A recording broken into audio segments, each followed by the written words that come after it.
Ngayon, pagkauna-unahang pagkakataon, uuwi siyang Pilipinas. At habang hinihintay ko ang kanyang pagdating sa Naila, hindi ko maiwasang balik-balik ako. Very good!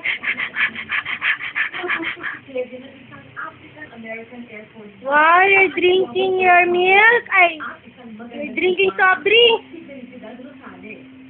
Isinilang ni Terry, si Kevin.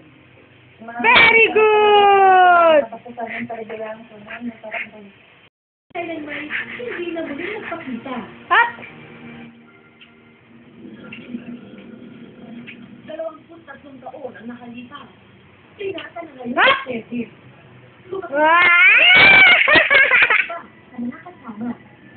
Very good! Yay!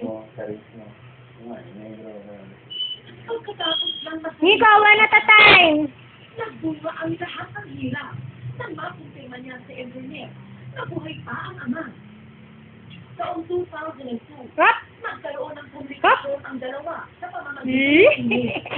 Ngunit pagkatapos ng dalawang sulat, hindi na muling nagparamdam ang ama. Para sa iyo, Kevin. Hop! Ang dami ng wish ko lang. Para Yay! sa California, dahil ang tanging na magkaya lang yung una. Bye-bye! Bye-bye! Isang US-bound plane ticket ang inabot ng wish ko lang kay Kevin. Ito na marahil ang simula ng katumparan ng kanilang mga pangarap. Habang naghihintay si Kevin ng flight, sinurpresa ko na siya. Ready na ba tayo?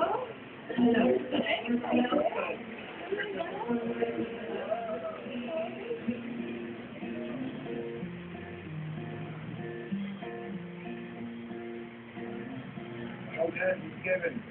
Ngunit pagdating sa Amerika, bumungat ang problema. Kung ilang beses na pagtawag ni Kevin, hindi sumasagot ang ama.